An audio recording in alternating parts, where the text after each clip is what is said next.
you paid. The Fire Cat. Pickles.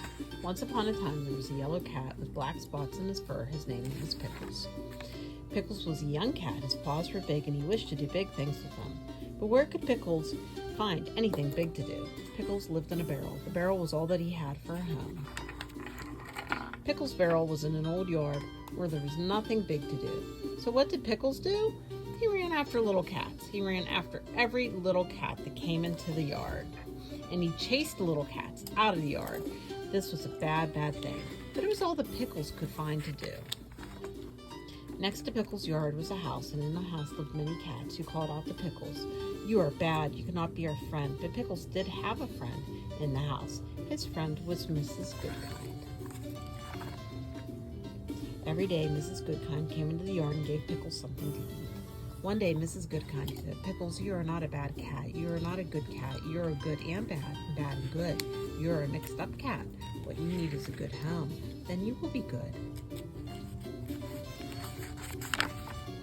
Mrs. Goodkind picked up the mixed-up cat. She took him into her house to live. In Mrs. Goodkind's home, there was a pretty chair for Pickles to sit on. There were toys for him to play with.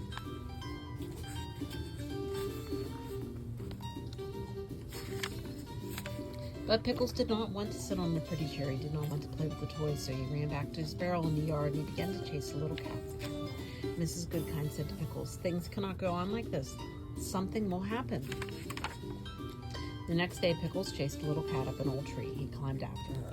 Pickles sat on a tree near the little cat. He would not let her climb down.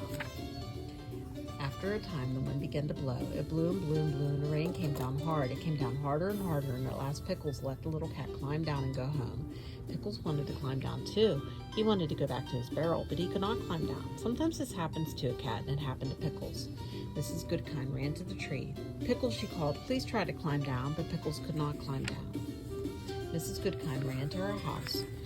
Pickles could see her by the window. She was talking on the phone. Then she called out to Pickles, "The firemen are coming." A fire truck came up to the street and stopped at Pickles' yard. 3 firemen jumped down from the fire truck. Mrs. Goodkind came out of her house. She ran to the firemen and pointed to Pickles. The firemen put up a ladder against a tree, and one of the firemen began to climb the ladder. The fireman climbed the top of the ladder. "Come, cat," he said to Pickles, "let me help you." The fireman picked up Pickles and tucked him into his coat. Then he took Pickles down the ladder, down to Mrs. Goodkind. Mrs. Goodkind said to the fireman, "Is this your cat?" "No, Joe," said Mrs. Goodkind. "Pickles has no home, and he does not want to live with me." "Why?" asked Joe. Mrs. Goodkind answered, "My home is too little for Pickles. Pickles is a cat who wishes to do big things, and someday he will do them. Look at his big paws." Pickles put out a paw for Joe to see. "My goodness, Pickles," said Joe, "what big paws you have." Pickles looked at Joe and said one word he could say, "Meow." And Joe could see that Pickles wanted something very much. Joe gave Pickles a pat. "Pickles," he said, "I will take you to the firehouse. Maybe our chief will let you stay." The Fire Cat. Joe took Pickles to the chief, who was sitting at a desk. "Oh," said the chief, "I know this young cat. He is the one who chases little cats." "How do you know?" asked Joe. The chief answered, "A fire chief knows many things." Just then the telephone began to ring. "Hello," said the chief. "Oh, hello, Mrs. Goodkind. Yes, Pickles is here. He came with Joe. What do you say? You think Pickles would like to live in our firehouse? Well, we shall see. Thank you, Mrs. Goodkind. Goodbye." The chief looked at Pickles and said, "Mrs. Goodkind says you are not a bad cat, and Joe likes you. I let you live here if you will learn to be a good firehouse cat." Pickles walked quietly up the stairs after Joe. Joe and Pickles went into every room where the firemen lived. The men were pleased to have a cat. They wanted to play with Pickles, but suddenly the fire bell rang. All the firemen ran to a big pool, and down they went. The pool was fast way to get to their trucks. Pickles could hear the trucks start up and rush off the front. Pickles said to himself, "I must learn to do what the firemen do. I must learn to slide down the pole." He jumped and put his paws around the pole. Down he fell with a bump. "Bumps or no bumps, I must try again," said Pickles. Up the stairs he ran, down the pole he came and bumped. He tried again and bumped, and by the time the fireman came back from the fire, Pickles could slide down the pole. "What a wonderful cat you are," said the fireman. The chief did not say anything. Pickles said to himself, "I must keep on learning everything I can." So he learned to jump up on one of the big trucks, and he learned to sit up straight on his seat while the truck raced to a fire. "What a wonderful cat you are," said the fireman. The chief did not say anything. Pickles said to himself, now I must learn to help the firemen with their work. At the next fire, he jumped down from the truck. He ran to the big hose, put his paws around it, and tried to help a fireman shoot the water at the flames. What a wonderful cat you are, said the fireman. The chief did not say anything. The next day, the chief called all the firemen to his desk, and he called Pickles. Pickles did not know what was going to happen. He said to himself, maybe the chief does not like the way I work. Maybe he wants to send me back to my old yard. But Pickles went to the chief at the chief's desk, stood at all the firemen, and Mrs. Goodkind. The chief said to Pickles, I have asked Mrs. Goodkind to come because she was your first friend. Pickles jumped up on the desk.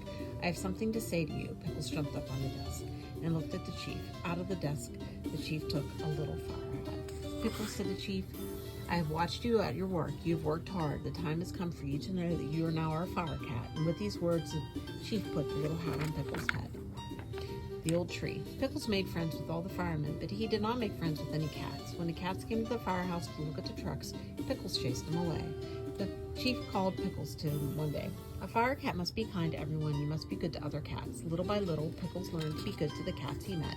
He made friends with them, too. Then all the cats loved to come to the firehouse. One rainy day, most cats stayed at home, and Pickles sat upstairs with the firemen. One rainy day, as he sat there, he thought to himself, how bad I was when I chased the other cats. Once I chased the little cat up a tree. Oh me, oh my, why did I do that? Suddenly Pickles heard the chief call out, cat in a tree. Fireman Joe and the two other men slid down the pole. Pickles slid down after them. He heard the chief say, the tree is in the old yard next to Mrs. Goodkind's house. Oh, thought Pickles, that's the yard where I lived, and that's the tree. Pickles jumped up on the truck with the three firemen. Away they rode to the yard, and there in the wind and in the rain stood Mrs. Goodkind, pointing to a very little cat. The fireman put a ladder against a tree. The ladder scared the little cat, and she ran to a high branch where they could not go. Joe said to Mrs. Goodkind, I don't know what to do, but Pickles knew. He began to climb the ladder. Pickles climbed up and up and up. It was hard work, but at last he came to the top of the ladder. Then he climbed up the tree until he came to the little cat. Come, cat, he said to her, let me help you. He picked her up and took her gently down to Mrs. Goodkind. And Mrs. Goodkind thanked Pickles, and she said to him, I always knew that someday you would do big things. Today you've done something very big. Pickles waved a paw at her, as if to say, Mrs. Goodkind, this is only the beginning. And he rode home to the firehouse, a proud and happy cat.